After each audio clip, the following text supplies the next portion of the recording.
What is sex and gender? Sex is the biological and anatomical differences distinguishing females from males. Gender is social expectations about behavior regarded as appropriate for the members of each sex. We receive positive and negative feedback based on our gender performance. Therefore, working out what it means to be feminine and masculine through interactions with others is an ongoing project.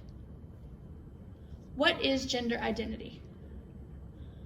According to the Human Rights Campaign, gender identity is one's innermost concept of self as male, female, a blend of both or neither, how individuals perceive themselves, and what they call themselves. One's gender identity can be the same or different from their sex assigned at birth. History of gender identity. Robert Max Jackson wrote Opposing Forces, How, Why, and When Will Gender Inequality Disappear? He argued that we cannot understand and explain the persistence of gender today until we have an adequate theory explaining inequality's dramatic decline over the past 2 centuries. Kenneth J. Zucker wrote, Gender Identity Disorder in Children and Adolescents. Gender identity disorder entered the psychiatric nomenclature in the DSM-3 in 1980. The 3 domains of empirical research, diagnosis, and assessment, associated psychopathology, and developmental trajectories. Gender dysphoria and treatment. Gender dysphoria used to be called gender identity disorder, but the mismatch between body and internal sense of gender is not a mental illness. Instead, what needs to be addressed are the stress, anxiety, and depression that go along with it. Treatment for gender dysphoria may involve supporting the person through changes in gender expression. Treatment may also include counseling or psychotherapy. Diagnosis and treatment are important. People with gender dysphoria have higher rates of mental health conditions. Research says more than 65% of people with gender dysphoria will have some other mental health diagnosis in their lifetime. That includes mood disorders, anxiety disorders, schizophrenia, depression, substance abuse, and suicide attempts. The first person here is Chevalier D'Eon. He would appear in Queen Elizabeth's court dressed as a woman. He demanded that the French government recognize him as a woman, and he was well known for using the term Eonism. The second person is Michael Dillon. He was the first transgender man to undergo phalloplasty.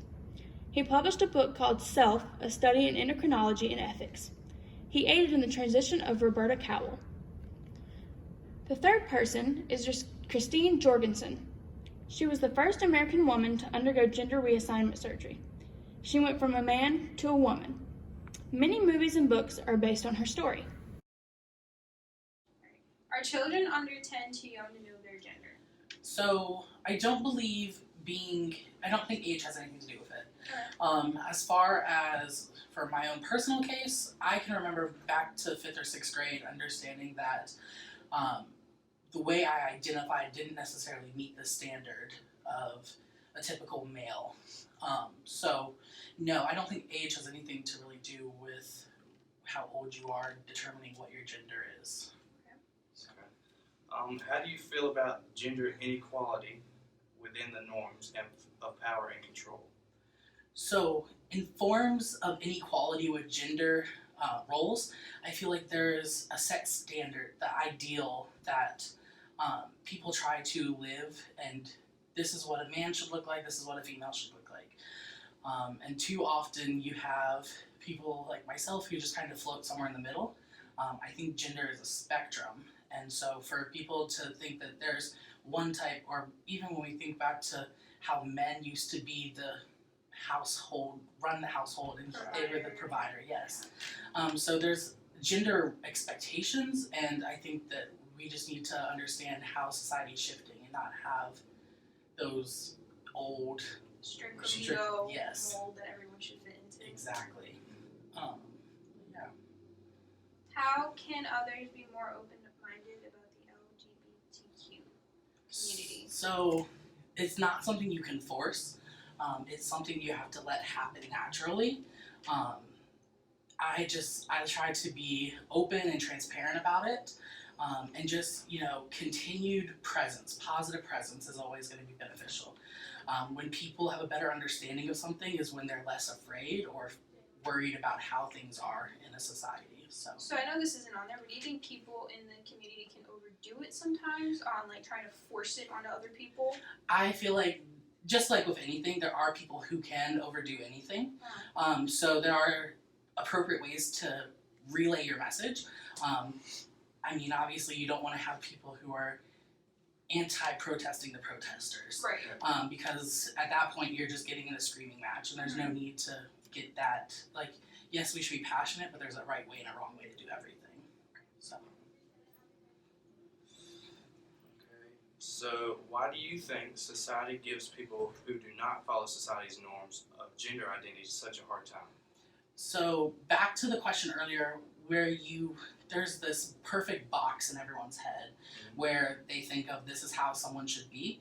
I think when you try to step outside the box is when people have issues trying to realize what's going on, because they want to put a label on you. They want you to be, okay, this one or that one, you check the box.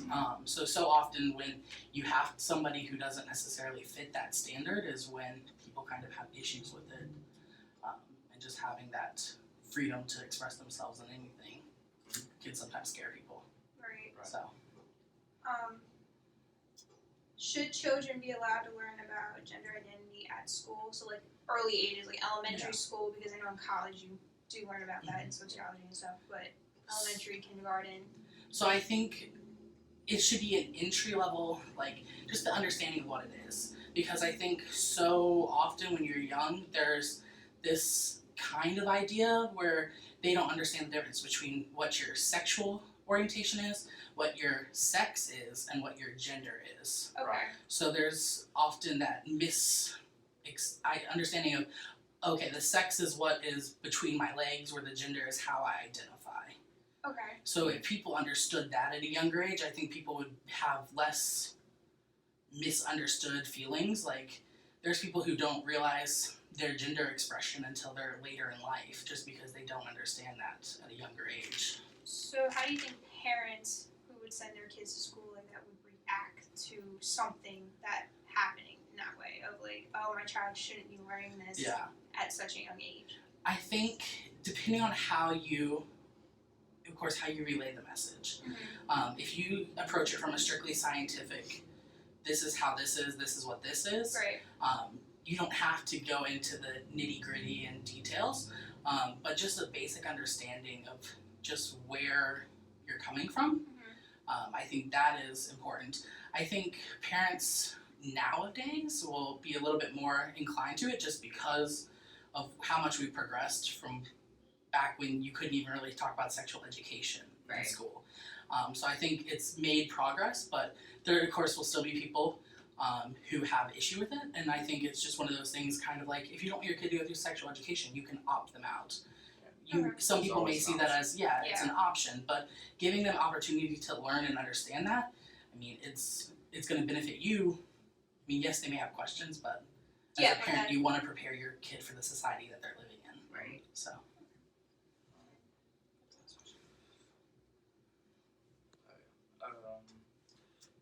How do you feel about the HB2 law? So, this law, in my opinion, I want to say, the word I want to use is rubbish, but I just think it shouldn't matter, the whole grand scheme of things. Like, a bathroom's a bathroom, just use your bathroom, as long as you wash your hands, like that's my go-to. Like, obviously, if you're not washing your hands, we have a problem. But yeah, it's just, do your business, go to the bathroom. These are the 6 questions that we created to ask Michael in our video.